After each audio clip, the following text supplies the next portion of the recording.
कहीं बर्फ के पहाड़ सुलग रहे हैं तो कहीं एक ऐसा टीनेजर जो सिर्फ 30 सेकंड में 228 बार जंप कर लेता है, तो कहीं काले हिरण को देखकर ऐसा लगता है कि बस अब इसे देखते ही रहो। नमस्कार, मैं हूं निशी भार्गव। आपके लिए मेरे खास शो वाव सूत्र में लेकर आई हूं वो दिलचस्प खबरें, शानदार तस्वीरें और ऐसी इंफॉर्मेशन जिससे अब तक थे आप दूर। तो शुरुआत करते हैं एक ऐसी खबर से जिसे देखकर आप यकीनन खुश हो जाएंगे। कहते हैं कि कुछ बातें, कुछ यादें और कुछ तस्वीरें दिमाग पर गहरा असर डालती हैं। भागती दौड़ती हुई जिंदगी में कुछ पिक्चर्स ऐसी सामने आ जाती हैं जो सीधे दिल को छूकर जहन में छप जाती हैं। ऐसी एक तस्वीर चाइना से सामने आई है। यहाँ एक शहर की जमी हुई झील में बड़ा एक्सीडेंट होते होते टल गया। यहाँ के रिहायशी इलाके के पास एक झील है जिस पर बर्फ की पतली परत जमी हुई थी। तभी एक छोटा सा लड़का उस पर चलते हुए अचानक बर्फ टूटने से पानी में गिर गया और फंस गया। बच्चे को फंसा हुआ देखकर बान नाम का एक आदमी फौरन आगे आया। वो बच्चे तक पहुंचने के लिए लिटरली बर्फ पर पेट के बल रेंगते हुए पहुंचा, लेकिन बर्फ की परत धंस गई और बान खुद भी ठंडे पानी में गिर गया। किसी तरह बान ने पूरी कोशिश करके बच्चे को तो ऊपर उठा लिया, लेकिन वो खुद बाहर नहीं निकल पाया। मौके पर मौजूद एक दूसरे आदमी ने बान को खींचकर सेफली बाहर निकाला। उसके बाद बान ने बताया कि पानी की ठंड हड्डियों तक चीर देने वाली थी और उसके पैर फौरन सुन्न हो गए थे। बान ने यह भी बताया कि जब वो खुद बाहर नहीं निकल पाया तो उसे डर जरूर लगा, लेकिन उन्होंने कहा कि वो कोई हीरो नहीं है, बस वहां मौजूद एक नॉर्मल इंसान थे जिसने बच्चे की जान बचाने की कोशिश की। और आपने ये कहावत तो सुनी होगी कि कोशिश करने वालों की कभी हार नहीं होती, सो बान की भी नहीं हुई। वैसे आपको बता दूं कि हमारे देश भारत में अगर आप किसी की जान बचाते हैं तो उसे सेंट्रल गवर्नमेंट भी रिकॉग्नाइज करके सम्मानित करती है और वो 3 कैटेगरीज में अपने अवार्ड्स देती है। हर साल सभी स्टेट और सेंट्रल गवर्नमेंट के अलग अलग मंत्रालयों की सिफारिशों पर ये अवार्ड दिए जाते हैं। भाई, आपने बोतल में बंद पानी देखा होगा और अलग अलग तरीके के पानी आपने देखे होंगे, महंगे पानी देखे होंगे, लेकिन आज मैं आपको पत्थर बंद पानी दिखाने वाली हूँ। ये पानी भी ऐसा है जो माना जा रहा है कि 10, 20, 100, 1000 नहीं बल्कि लाखों साल पुराना है। जी हाँ, यकीन मानिए मेरी बात पे और इस तस्वीर को देख लीजिए। ये जो पानी आप हिलते हुए देख रहे हैं वो लाखों साल पुराना है। इतना ही नहीं, जिस पॉट में आपको ये पानी हिलते हुए नजर आ रहा है ना, वो पत्थर है और वो भी लाखों साल पुराना पत्थर है। अब तक साइंटिस्ट को इस तरह के 33 अरब साल से भी ज्यादा पुराने पत्थर मिल चुके हैं जिसमें इतना ही ज्यादा पुराना पानी है। ज्यादातर इस तरह के पानी का इस्तेमाल साइंटिस्ट लाखों साल पुराने रहस्यों को सुलझाने के लिए करते हैं, जिससे साइंटिस्ट को उस दौर के बारे में जो इंफॉर्मेशन मिलती है वो इंफॉर्मेशन वो दुनिया के सामने अभी तक नहीं आई है। वैसे आपकी जानकारी के लिए बता दूं कि भारतीय विज्ञान संस्थान और जापान के निगाता यूनिवर्सिटी के साइंटिस्ट ने हिमालय की चट्टानों के अंदर करीब 60 करोड़ साल पुराने पानी की खोज की है, जो शायद प्राचीन महासागर का हिस्सा है। ये खोज धरती पर जीवन के विकास और पहले के एटमॉस्फेयर को समझने में बहुत ज्यादा हेल्पफुल होगी। चलिए अब बढ़ते अपने अगले टॉपिक की तरफ, फॉरेस्ट। और फॉरेस्ट एनिमल को देखते ही मेरा जोश तो हो जाता है भाई बहुत ज्यादा हाई, लेकिन इसमें भी अगर कोई ऐसा जंगली जानवर मुझे दिख जाए जो कि रेयर हो तो फिर भाई मजे ही मजे हैं। ऐसा ही नजारा पोलैंड की एक घाटी में देखने मिला है। यहाँ पर रेयरली पाया जाने वाला काला हिरण घूमते हुए कैमरे में कैद हुआ है।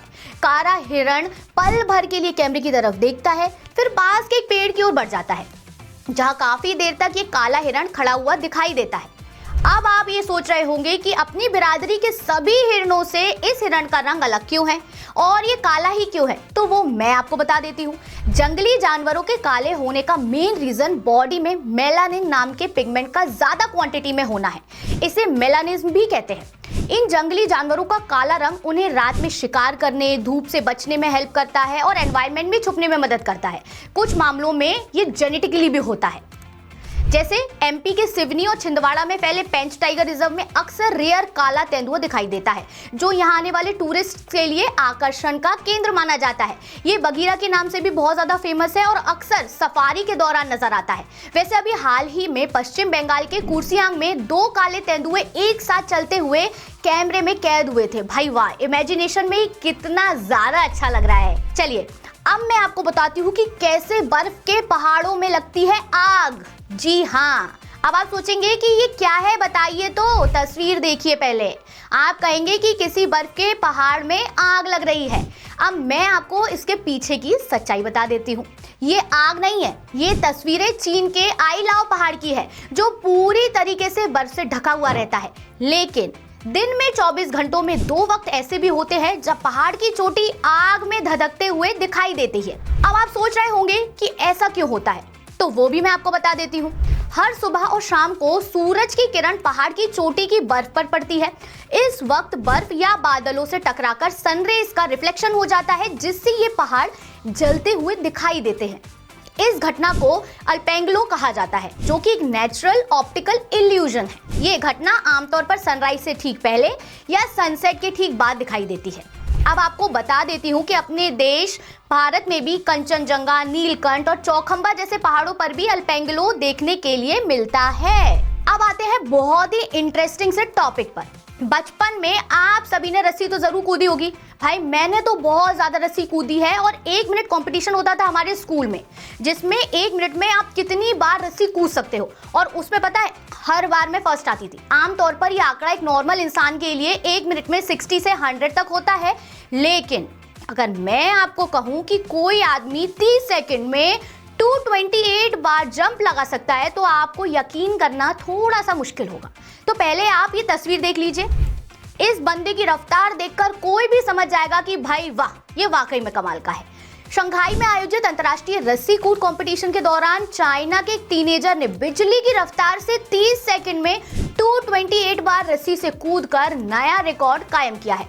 वैसे मैं आपको बता दूं, रस्सी कूदे की वजह से बहुत तेजी से वेट लॉस होता है। अगर आप लगातार 10 मिनट तक रोजाना रस्सी कूदते हैं ना, तो ये 1 किलोमीटर दौड़ने के बराबर कैलोरीज को बर्न करता है, और ये पेट की चर्बी कम करने और मेटाबॉलिज्म को तेज करने में बहुत ज्यादा इफेक्टिव होता है।